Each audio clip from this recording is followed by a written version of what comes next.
Here we go. Got to punch a few buttons, Jerry. Hang on with us. And we should be a go, I think. Hang on. Give me a sec. One of these things with being live is that you've got like multiple things going on at one time, Jerry.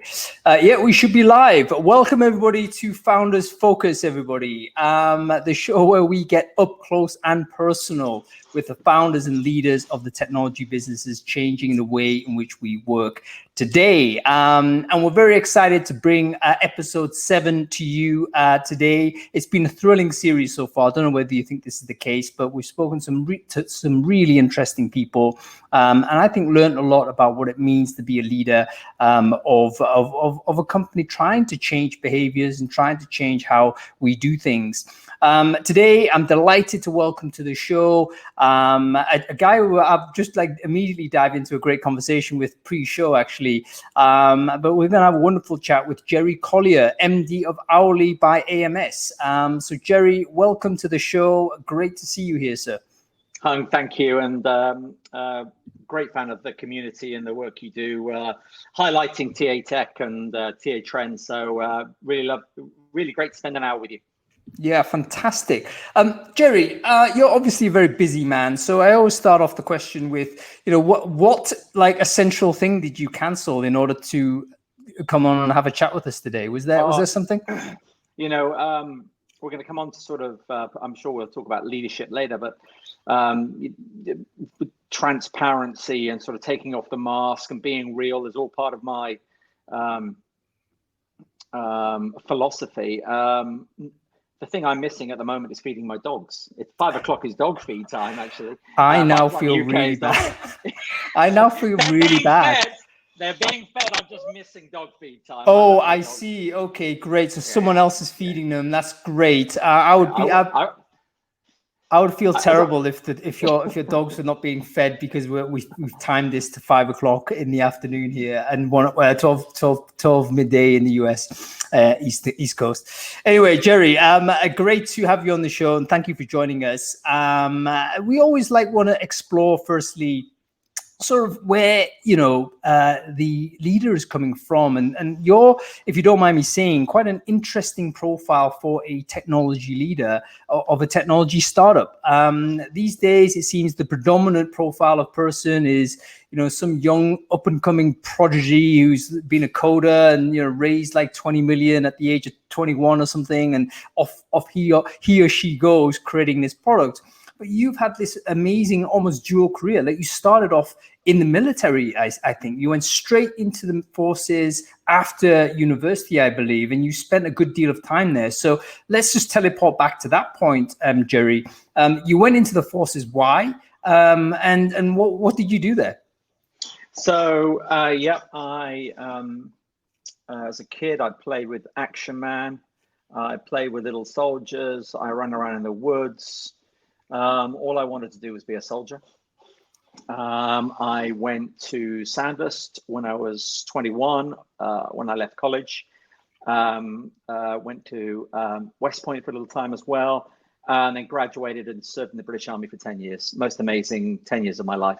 Would still be there today, probably if children hadn't come along. So always wanted to be a soldier, and was lucky enough to lead and serve my country. That's really interesting to hear. And it sounds like you went to some elite places as well. Sandhurst, West Point, these I understand. I mean, I'm not a military person, but I understand these to be officer training type of academies where the leadership within sort of militaries actually go and study and graduate. From these institutions, Jerry, what do you think you've brought out of the military that's been applicable to your work professionally with AMS to begin with, and actually now with Hourly? Yeah, look, I think there is a misconception for those who may not have a history of service around, in the military, you lead by telling people what to do. I think that's a bit of a misconception. When you look at some of the movies, Full Metal Jacket, not a great recruiting movie for the military. Actually, what military service teaches you is about how to bring disparate assets together, people, equipment, how to create fluid teams, how to achieve objectives, how to lead people through adversity, because there's never the only thing I was ever sure of is whatever plan I'd laid out would not play out the way I just laid that plan out. So how did you adapt? How did you create an environment that people felt empowered as well? And again, I don't think that's that mission command culture is publicized enough in the military. How you're allowed that freedom to act, take action, have the courage to act, have a clarity of purpose. And I think I brought that kind of approach to my leadership in my second career. You know what? That is fascinating, Jerry, because I think you're right about the preconceptions of military. I mean, maybe this is promoted by Hollywood, of course. We want to create a good movie, good experience. But the concept of a direct command style, I say you do type of approach seems to be what most civies would imagine to be the case. But what you're saying is there's actually a lot of decentralization in the military, and you're taught to basically be able to go off script at times when the environment and the situation changes. So it reminds me a little bit of how agile works these days in software development, where you can go too much with the pre-planning and too much with the 3-year-long project design, and they will be executed in this way, very highly structured, but actually you don't know what's going to happen in terms of the market or how the customers are going to respond or whatever's going to go on. You need to actually go through with a very iterative process and really build in agility throughout your team. And I think there's a lot of similarities with what is the you probably tell me a bit more about this, but wasn't it the Prussians or something had reinvented some sort of decentralized sort of way of commanding or delivering orders or so in certain campaigns? Do you know, Hung, it's similar to the concept of technical debt, which is I've got to deliver features, and when my product leader is loading our priorities into our sprints, there's always a prioritization. What can we do? What do we have to get to next time? That concept of debt, which is, you've got to do it. Do you need to do it now? Is exactly the same as military mission.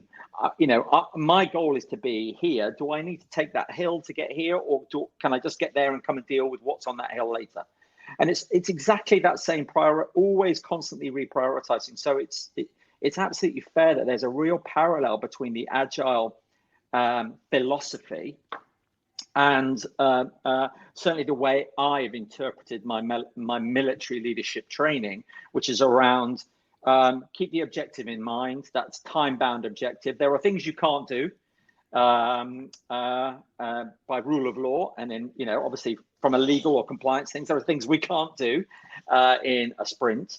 And technically we might not be able to do, but within those bounds, everything is up to us. As long as we keep the objective and our primary purpose and mission in mind, it's about how do we constantly reprioritize the action we're taking, and ensure that there is clarity of purpose as well. So that, again, I think sometimes agile can go a little bit, can be, for some people, they might find it a bit chaotic, because they want to take a more waterfall approach, spend a couple of months, create a nice technical document, create a nice user document, and then go in a sort of deliberate approach through the development cycle.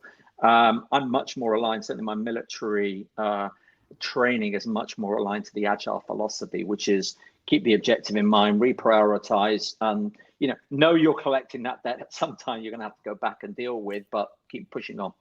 You know what? It's probably similar to the idea of, I guess, the core of agile, the core of the military training you've received, Jerry, is this understanding that you don't know everything. That's the key point is you don't know everything. So therefore, if you build a highly structured plan around this thing that has huge gaps of knowledge, you're going to have to get very, very lucky for it to actually map to what the reality is. So it makes sense actually to have a different way, agility with a small a, in the sense that you can pivot and make these changes on the fly when those times come. Or when there's new information coming at you, which causes the situation to change. Again, using another metaphor from a different place, Mike Tyson, everyone's got a plan until you're being punched in the face. It's like you can overthink what's happening before you get into it. But there's a live opponent in the ring with you. And that person is going to do things that you may not have expected.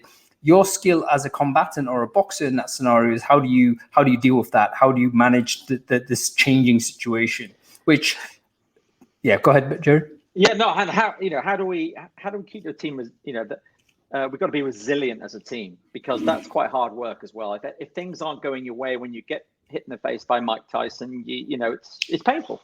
So how do you deal with that? And if in the fourth round you're still getting punched in the face, how do you keep going forward? And how do you stay tight as a team? And again, I think I spend a lot of time thinking about how any of the setbacks or any of the things we're trying which aren't working, that we're having to adapt, how are they impacting the plan? How are they impacting individuals in the team?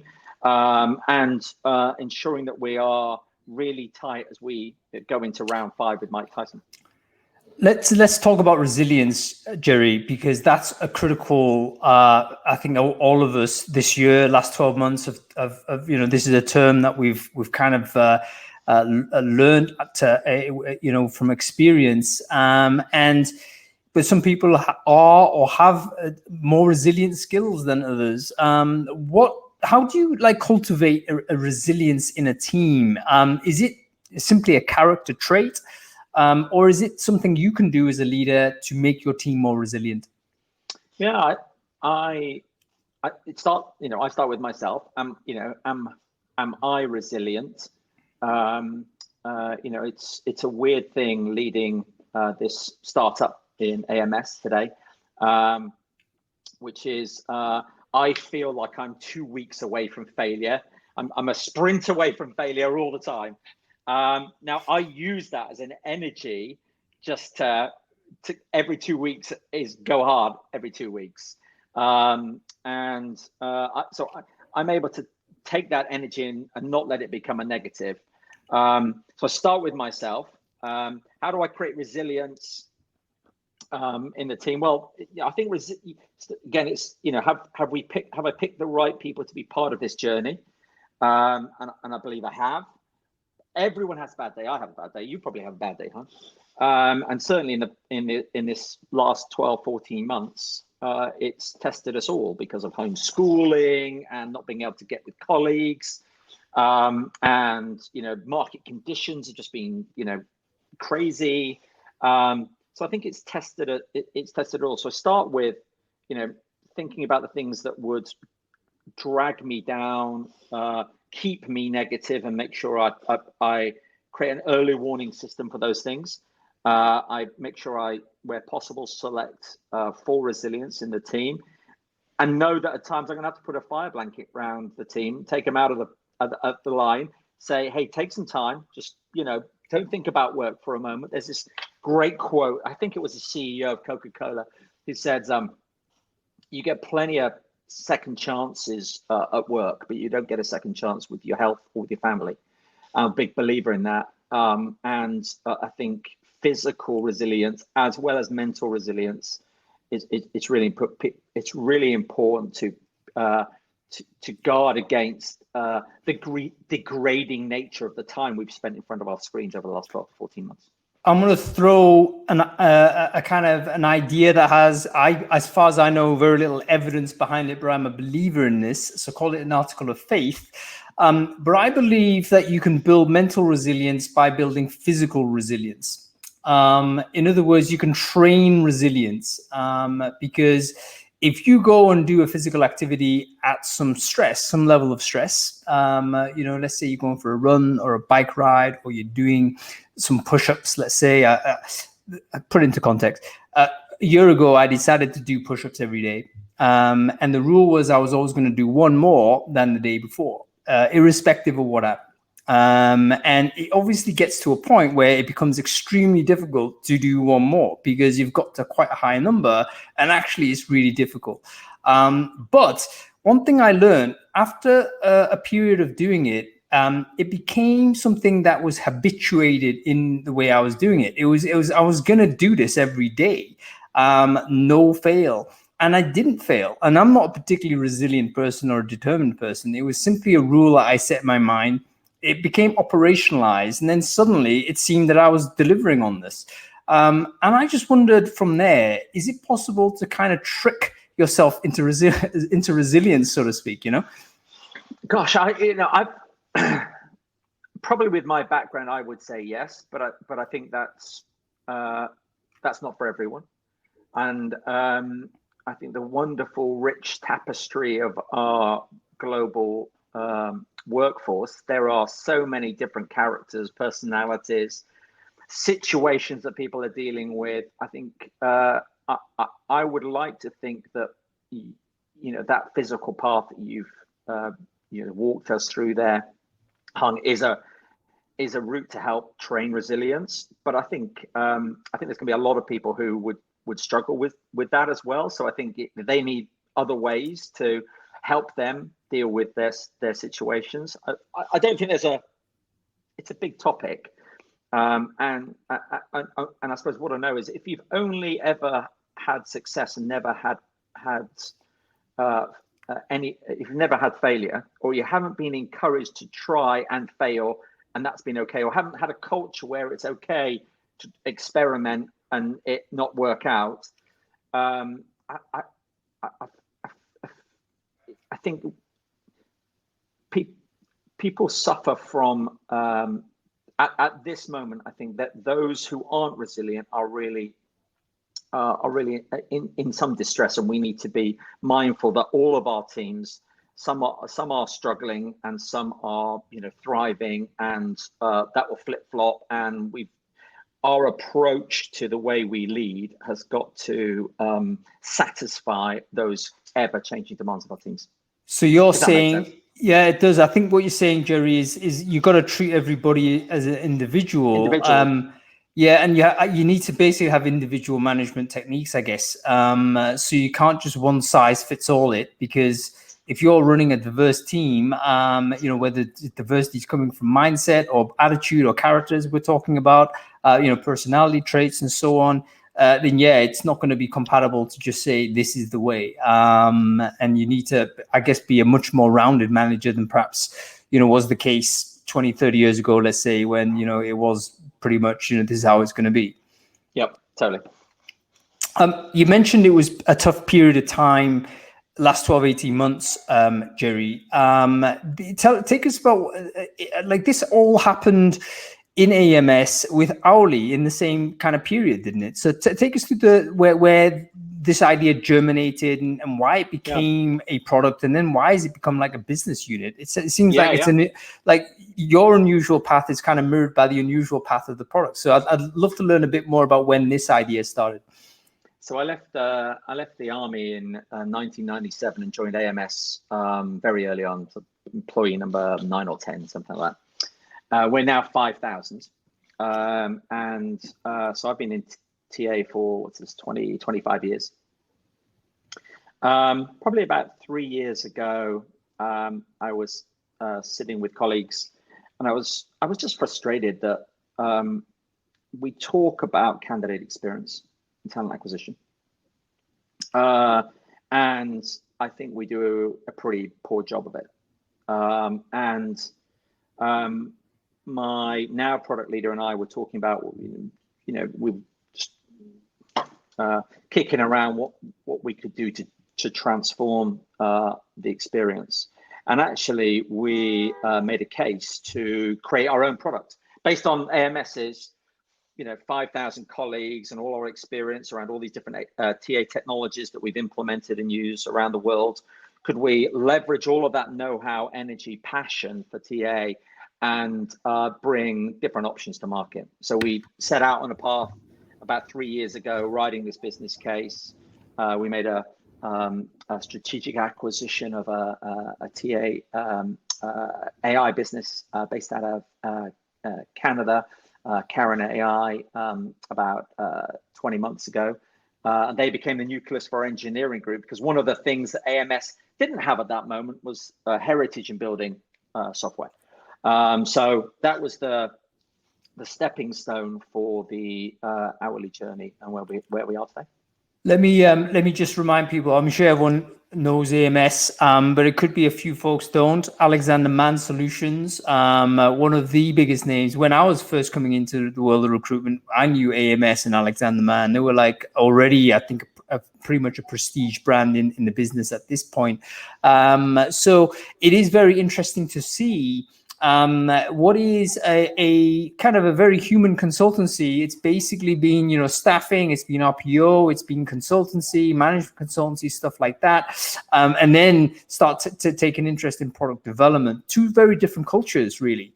Because running a professional services business, just in terms of the economics, very different from running a product-led business when you're building tech. How has that affected you as a manager? Because I think you were managing P&L on both in both of those instances, weren't you? On one side, you were managing a budget of a business that was delivering, really, time and labor, so to speak. And now you're building a product that is, a technology that you're going to deliver to clients. From a management point of view, Jerry, how is that different with the business model difference there? Yeah, look, we have almost 5,000 colleagues who deliver outsourcing and advisory work all around the world. What we hadn't got was a product division, which is what I set up, effectively it's a startup within a corporate, which is an interesting position to be in, but one that is incredibly unique, because I can access 5,000 colleagues who can come in and advise. When we get stuck on a certain thing, we need to think about the API and how we're going to integrate with a certain set of technologies, or we're thinking about how do we reimagine this part of the process in a different way. We can get access to people who are doing this all day long with real customers, whether it's Delta or Nike or a whole range of our outsourcing and advisory customers. We can bring in that expertise from within AMS to help us and enrich the features and help us prioritize our features in our initiatives. And so, I think it's a wholly positive experience creating a startup in this corporate where I can access this knowledge and expertise, and it's on hand to support our mission. Is it the first time that there has been a product emerging from this structure, Jerry, or has there been like previous attempts to put products into the market that haven't come out, or maybe they have and I'm not aware of them? Yeah, so not the first time. We have a whole bunch of robotic processes. Using robotic process automation. Now, AMS itself doesn't bring those to market directly. They sit inside our outsourcing and advisory services. So we have built these robotic processes before. This is the first time that we brought engineered product to market like hourly. But yeah, so we have a heritage in building. The first time that I suppose we brought engineering right to the front and creating product that we're excited to. We're just working on release 2.0 at the moment. Yeah, I mean, very exciting for us to see. I'm personally very excited to see businesses like AMS start doing product actually, because I think we need to almost diversify the types of backgrounds that products emerge from. I alluded to just a little bit earlier when we were talking about your background, Jerry, but I think it's a beneficial thing to get the diversity of product, if you like, diversity of products route, so to speak. We've talked about Owly, and we haven't probably summarized what the hell it is first, so people might not know. Could you kind of describe what the product is and what it does, and who does it do it for? Yeah. So let's take a step back. If I was to summarize the market, the market is full of, that we've got these ATSs in the market, whether you like them or don't like them. I believe processing is for chickens, not people. And we have these weapons out there to process, which I don't think are very good. And then the industry has collected itself around vertical solutions. So you can have CRM, video interviewing tools, assessment tools, onboarding tools, recruitment marketing tools, chatbots, a whole range of vertical solutions that you then assemble into a stack of 7 to 9 bits of technology that says you can go from a modern experience to a legacy experience, back into a modern experience, into a legacy experience, into a modern experience, into a legacy experience. And that's our candidate experience. And that kind of is the market today, which I think is pretty horrible, actually. So I challenged the team to think, how would we do this? If we had to build from scratch again, how would we do this? And the answer was probably to turn this on its head and come at it from a horizontal perspective that says, actually, and one of the things I like to do is to look at outside our industry for inspiration. And one of the areas I often look at is in the retail market, because I think they are really progressive in many ways. And actually, how would we personalize this at a category level? So we started with the hourly workforce in North America. Pre-pandemic, 80 million Americans in that workforce. And we thought, what would be the hiring process for those hourly workers? And how would we design that in a different way? And then beyond that, what would be the product vision? Once we've designed hourly, then we'll look at salaried. Once we've looked at salaried, we'll go for salaried contract, then for hourly temporary, and then how clip these together with a campus product and actually design personalized experiences for hiring into those categories. So our first product is hourly, high volume, repetitive hiring in the North American marketplace. From the moment someone has a need to the moment that person accepts an offer. So I'm immediately thinking, when you talk about high volume repeat, maybe this is a retail worker, let's say, or I need I'm running a pop-up event or something, and I need a bunch of people turning up. Is that the kind of thing, like almost like on-demand workforce? It's cashiers, it's service, it's hosts, distribution, warehouse people. It could be truck drivers, healthcare professionals, carers. I suppose a lot of this community have now, been acknowledged in the importance an important role they play in our society, where perhaps they were that forgotten workforce in the past.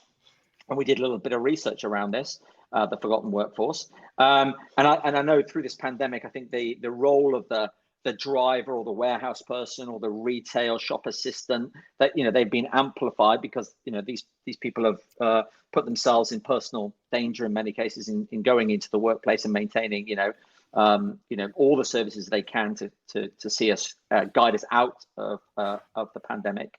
But it's actually working with customers, whether it's hotels or distribution companies or airlines or retailers, healthcare providers, home health or senior living kind of providers, those kind of organizations who are hiring in often tens and tens of thousands to deliver their services today.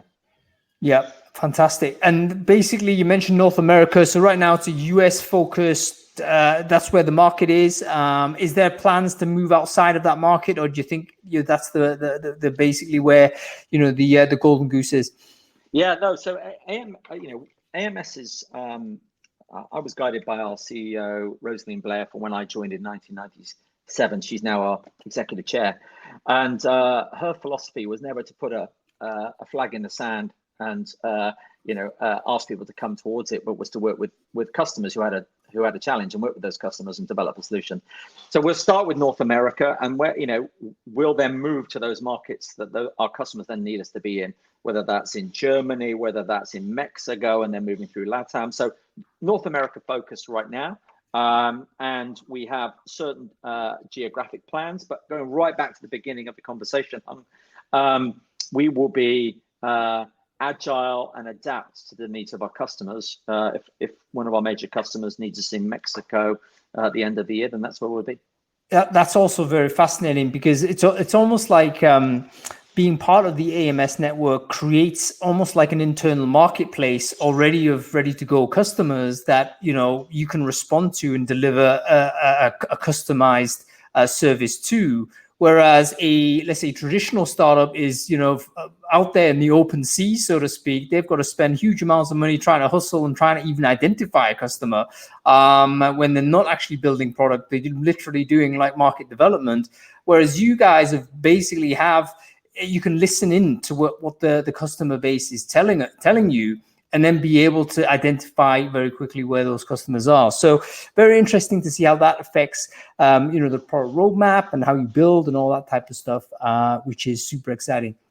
And you are building it, aren't you, Jerry? So tell us a little bit more about the team. You mentioned it started off as a Canadian engineering group. So have you still got like Canadian engineers out there? Is it like scattered around the world in terms of where the group is? Yeah, no. So we're very proud that we're a global team. The pandemic has made us all go to remote working. In many ways, we were already a remote working team, very comfortable with that. What I miss, though, during the pandemic is those face-to-face opportunities, because about every 6 weeks, we would come together as a group. And there's so much you can achieve these days working remotely with all the tools we have. But I think there's something special when you come together and you just the nuances and the little sort of cues that you might not pick up, or the sort of offline meetings, which is just harder to, well, by definition, you can't orchestrate an offline meeting that one person has a conversation with one person that sparks an idea. And so I've really the one thing I've missed during the pandemic is that opportunity to bring the whole team together every 6 weeks. Well, here's a leadership challenge for you, Jerry, which is you're right front and center for everybody. Like, how do you close that creativity gap? Because building product, I've tried to build product. Anybody out there that's tried to build product will know that, almost like the default is that you got a bunch of people sitting in a room for like locked in. That's where it all comes out. But now we have to shift to a scenario where we don't have that. We're trying to do things asynchronously. And as you identified, sometimes it's very difficult to spark those inspirational moments or to have those random connections occur. How do you replicate that? Or do we concede that we have to lose the creativity and get it from somewhere else? Thoughts on this, Jerry? No, look, I think I was just sharing an example of something from a different industry with the team just before I joined you today, Han. And my team will say, look, Jerry, that's really nice, but stop sending these things, please, these ideas. I think I think losing creativity in this moment is an excuse that you haven't tried. There's a way to engage your team. There's a way to encourage everyone to share ideas. I don't think we can use this moment in time as an excuse for losing creativity. I think we just have to try harder and be more committed to it.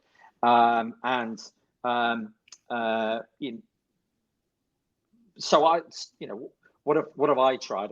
I've tried a whole range of things. In fact, after this, when we leave the call shortly, Han, there are 8 of our team all coming together. We're just going to noodle on a not a challenge, but something that we have an opportunity to bring different creative approaches to. We're going to sort of kick those creative approaches around for a bit and make a decision on which route we're going to take.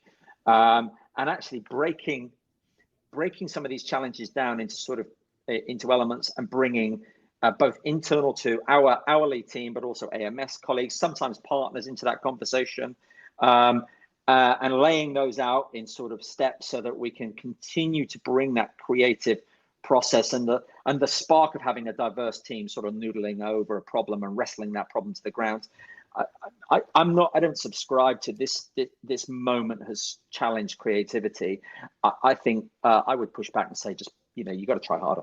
Yeah, if it's important, you got to try harder. And you've almost got to be creative in getting creativity, right? I mean, I guess exactly. Back in the day, we might have just been a bit more lazy to say, look, we have got some smart people in the room. At some point, inspiration will strike. We can kind of leave it lie. But now you don't have that. We actually have to be creative in creating the circumstances so that creativity can happen. I'd be interested to know whether anybody else has got any techniques, actually. So if you do have any thoughts, folks, people who are listening in on whether it's LinkedIn or Facebook or on this channel here, if you do have any thoughts, like how are you managing creativity in your now distributed teams? Are you doing anything to help stimulate this? Or are you a bit like me to kind of given up on it, which, sadly enough, maybe I have. But this conversation calls me to maybe review my position a little bit. So let me know, comment below. I'd be interested to see whether we can collect some thoughts together on this. Okay, cool. Let's talk a little bit about roadmap, Jerry. 2021 down the pipe. What's happening for hourly customers and people who might be interested in this product suite? You actually mentioned hourly was just one of the products, so potentially there's other things going to happen. Do you have any visibility as to what's, or can you share anything with us that we can expect to see in 2021? Yeah, so look, I think we're 100% focused on hourly right now. There are so many more features and initiatives that we've got to get to. I don't think I've ever worked, so 25 years in talent acquisition, I don't think I've worked in a more challenging market than we're in right now. That, all the signals are that demand is going through the roof. Peak hiring is going to be September, October. By every measure, the workforce just isn't out there.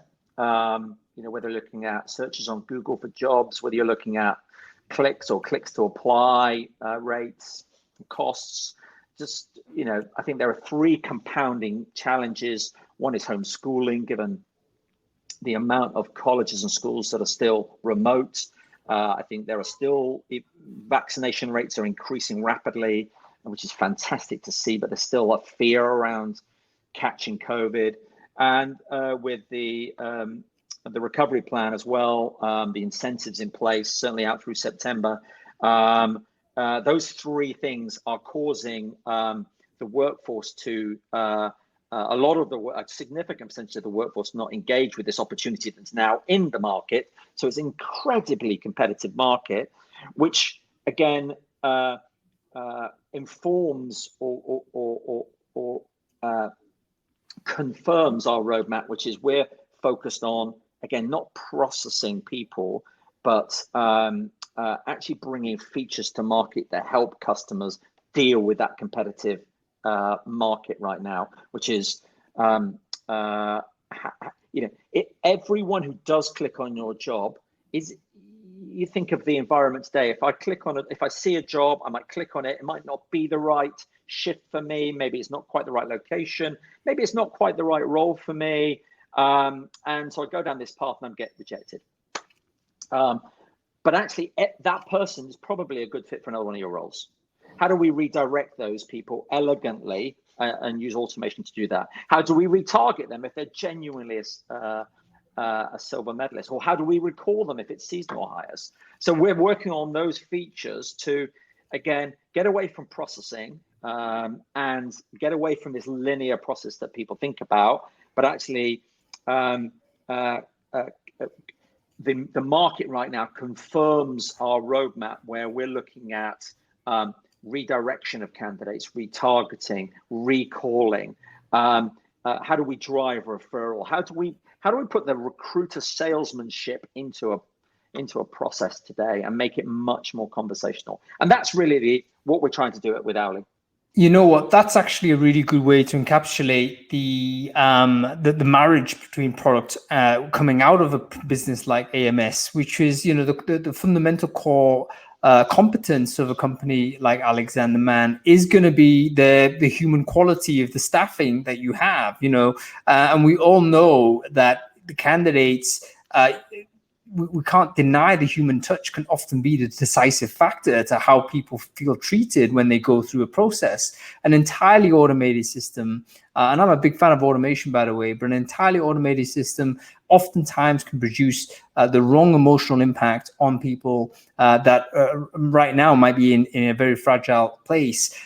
So I can see the vision sort of that you mentioned where, you know, this product and maybe future products that you produce will basically help accelerate, sort of amplify, if you like, the core competence of AMS, which is, you know, can we bring the human quality and amplify out to the candidates out there?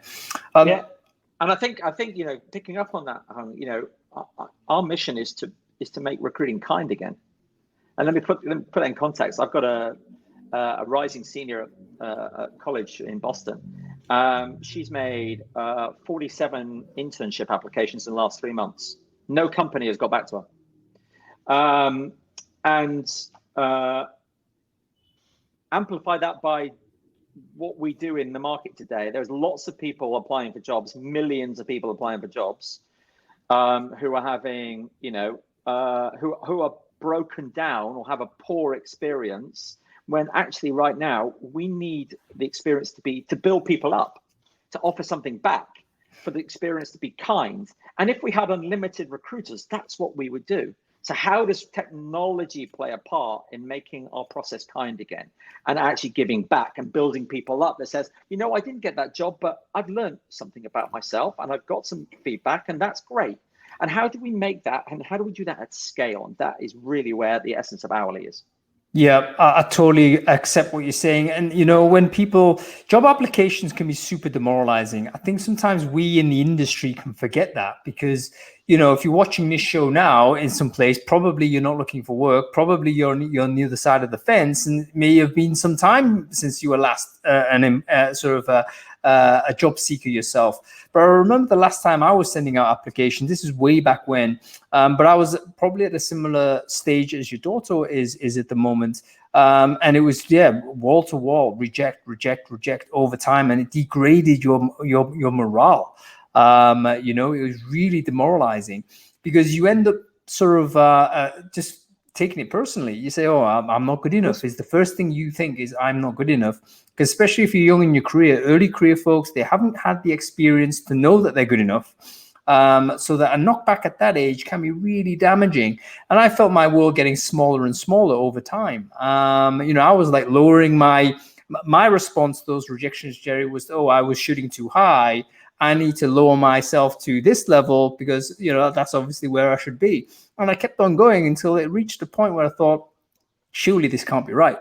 You know, the type of jobs I'm looking at here, surely I'm better than. And it was like a light bulb moment. And I realized, you know what, I can't trust the feedback that I was getting from the market. The feedback from the market was, Hung, you're not getting this job, you're not good enough, you're rejected. I can't trust that because it clearly isn't the case. This job I can totally do. And that's when I thought, right, I need to take radical action and basically, you know, moved cities essentially. Went into the, you know, London to try and hustle my way in. So anyway, just a quick message to people who probably don't need to hear it, but it's worth just underlining, particularly young people. I think it's true for everyone who's on the job market right now involuntarily, but particularly young people who don't yet have the career experience to give them a grounding and a sense of confidence. We have to do a better job. You know, we have to do a better job, and hopefully technology can help. Maury saying the same thing, you know, similar person, I think, to you, Jerry, you know, founder of a tech business, you know, in recruiting, all of the things lined up. But yeah, you know, young people are knocking on the door and really struggling. Let's focus a little bit on the young people experience, Jerry, as we're talking about it. So I think it is important. There's been a big movement to say, hey, you know, remote work is great. We're gonna, you know, this will be the permanent new normal. We want to stick this way. And actually, please don't ask me to go back to the office. And I have a lot of sympathy with that view. In truth, I've worked from home remotely, whatnot, for several years. I enjoy it. It works for me. But I suspect it might be a very bad thing for early talent, Jerry, because didn't you learn a lot from being in on premise when you were young, right? What are your thoughts on that? I mean, is there like a generational difference as to whether remote working is suitable for certain people, more suitable, let's say, for experienced folks, but very unsuitable for young early career people? I think there's two things here. So let me take the question you didn't ask first, Hung, and then I'll answer the question you just asked. The first one, I heard this story the other day where one of my colleagues in the US has a friend. Her daughter has been schooling from home for the last 9 months. They don't have a lot of cash, and the school great. They got iPads out and help the kids.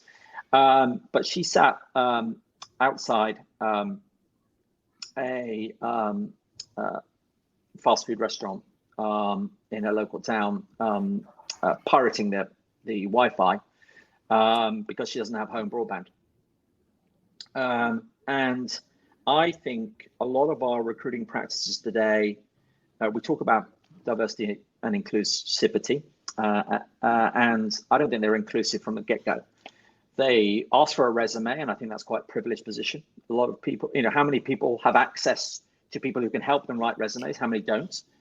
How many of our processes require really someone to have home broadband to upload a resume? How many require them really, therefore, to have a desktop infrastructure to be able to upload a resume? I actually think this remote environment has far-reaching opportunity for us as an industry, which is let's get under the bonnet of diversity and inclusion and start to make our process inclusive for all. Again, that's one of the philosophies we've taken with Hourly. So that, I suppose, that's it's not answering your question, but I do believe we as an industry need to take a step back and think: the things we ask of in our process today, are we by definition inclusive or not? I think we should challenge ourselves a little bit more than we do today. The second point, I think, is staying in this remote environment. I believe my son. I've got two older sons and my daughter, who's hopefully graduating next year. They can't wait to get into the office.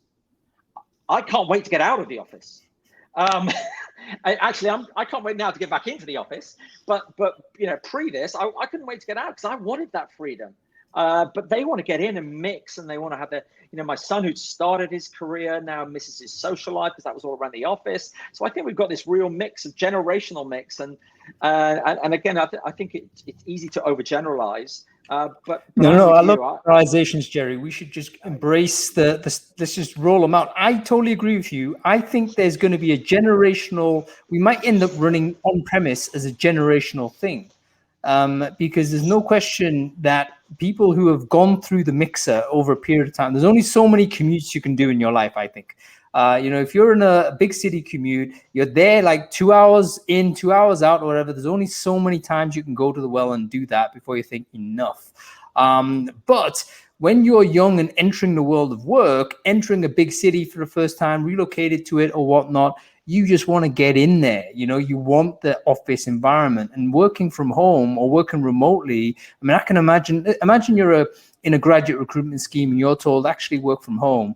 That's a totally different experience from actually getting in a collegiate environment with other people of similar age, similar kind of career maturation. You're going to learn so much more by being in that place. So I wonder, a radical thought, I wonder whether companies may become kind of on-premise early career, maybe first 5 years of career, but maybe you allow older, more mature people to potentially, step away if that's what they want, because it may be suddenly, particularly if they've got kids to do this, they need to do the school run suddenly, or they need to do other things that are really important no one else can do. Yeah, those responsibilities. I'm not sure it's quite as cut and dry as by those age demographics, but there is definitely those who value that in-person relationship and life around work.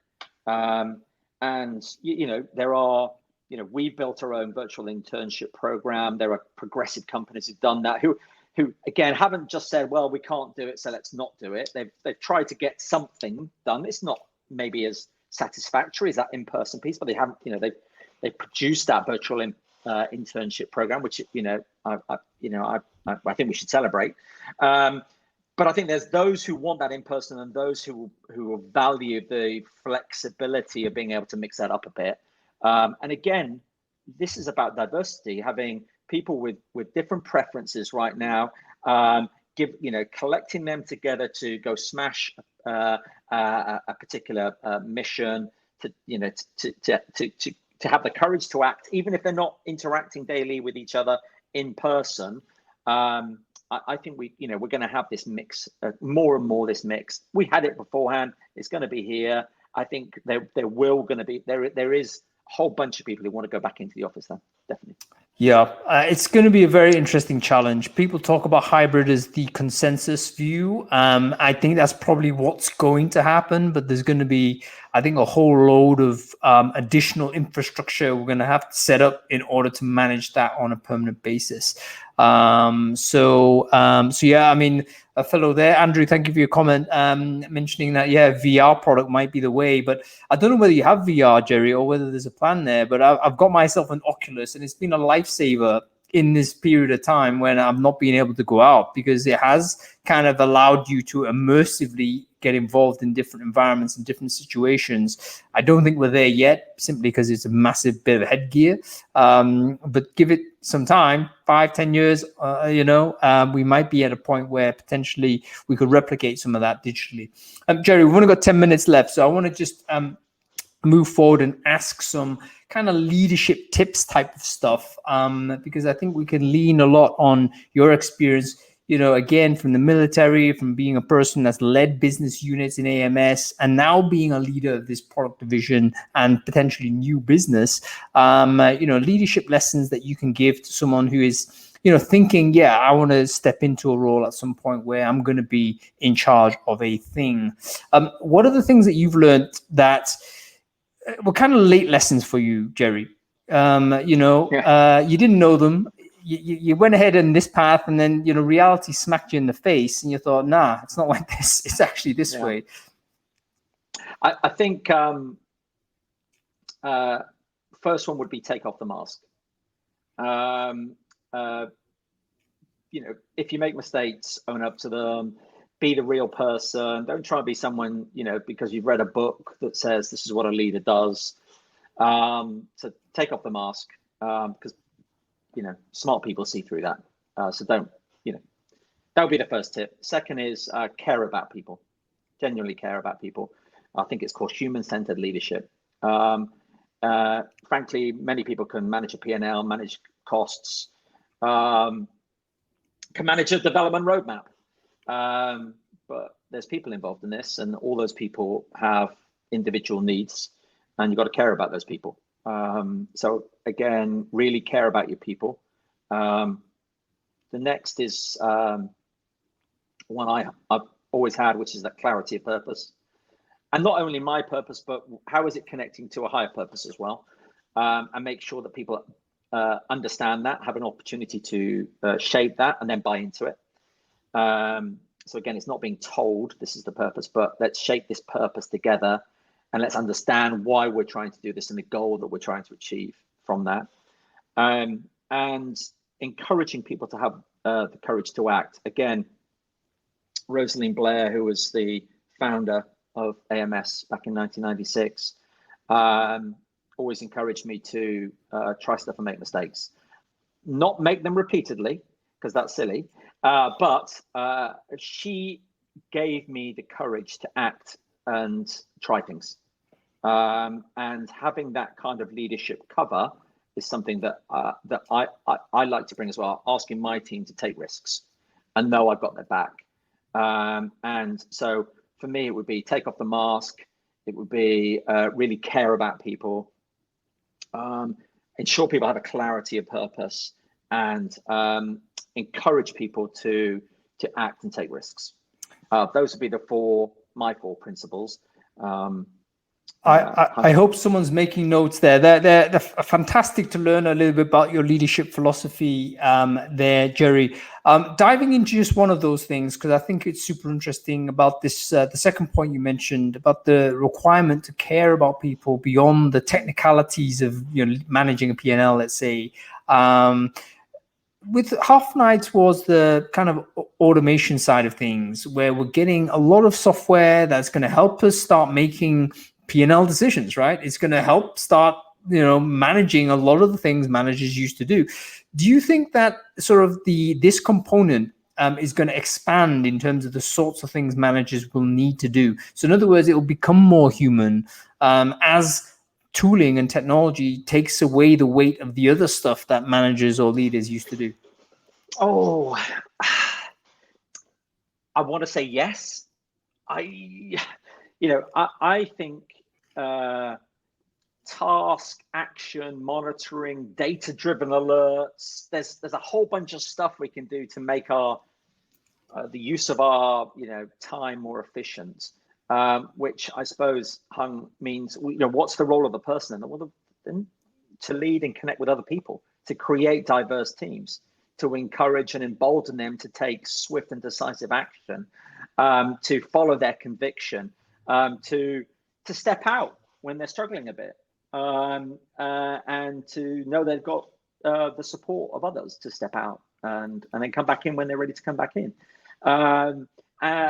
So yes, I believe that's true, which is, there are more and more of the transaction of work can be automated. So what's left? Well, it's the human side. It's that human leadership, the human experiences, the teams. It's creating those diverse, high-performing teams. Did you read that post? I put it in the newsletter this Sunday about, let's automate the CEO. And I think it was written a little bit in jest, that particular essay. But then you read into it a little bit more. You're like, oh, and it's not entirely a joke, because what they're saying is actually we think of automation typically from bottom up. We think, it's the people at the bottom end of the pyramid. If you want to look at a hierarchy point of view, they're the ones that are in danger. They're going to be automated out. But why don't you start at the top? Because actually, if a lot of the CEOing or leadership actually is just looking at what is the optimal decision to make, let's say on a spreadsheet point of view, you can, a machine can do that. It could recommend a course of action and even execute the course of action. But the thing that a machine cannot do is to be sensitive of the human team around it. And that is going to be the more important component to anything, because that currently is still what makes a team, still what makes a business. I might not go as far to say that we can automate the CEO, although CEO as a service is perhaps something we should think about. But you're right. If your work today is transactional and transactional only, a lot of transactions can be automated in the future. So it's the role of the leader. I think it's about creating an environment and encouraging the teams to be creative, to take risks. And to work problems fast and quickly to ensure that that the mission is delivered on. Going back to former life speak. No, I mean, I love the focus, Jerry. The idea of things being goal-driven, I think, is something maybe we need to really embed in what we're doing, because that's how you achieve things. Without sort of this concept of mission delivery, I think things can just slide without end, and then nothing gets delivered. Jerry, we're coming to the end of our conversation. I wish we had more time, but obviously you are an MD of Hourly, so you got some MDing stuff to do. What are you going to do after this call? I mean, obviously you're going to check on the dogs and make sure they're well fed. But after that, what other things need to be done for the business? Oh, but to the conversation earlier, we've got a 90-minute proposition workshop in 30 minutes kicking off, talking about one of our features, and we've got options in terms of which direction do we go. So really looking forward to that. 7 colleagues joining that. Can't wait for that session. It's going to be really exciting. Fantastic stuff. Jerry Collier, thank you so much for your time. It's been an absolute pleasure having you on Founders Focus. If the people who are listening to this want to get in touch with you or find out more about Hourly, find out more about AMS, how do they do that? What's the best way? Yeah, if they go to our AMS's website, weareams.com, or go to wearehourly.com. They can follow us on our LinkedIn handle, We Are Hourly. And if anyone would like more details, then please just get in touch. Fantastic. Jerry, you have a good day. It's been wonderful having you on the show.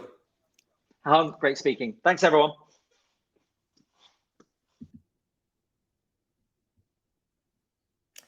What a wonderful conversation with Jerry Collier. A very interesting chat. I thoroughly recommend you connect with Jerry online. I think you can learn a lot from his life journey and career journey to date. I'm very excited to see this innovation emerging from these blue chip staffing businesses and management consultancy businesses. So do check out Hourly by AMS. Okay, that's about it, folks. We're going to keep lining up these leaders, and it's going to be another fascinating conversation. We've got some excellent product leaders coming up soon. Some more news on that. Follow the channel if you're interested to know more. Have a good day, everyone.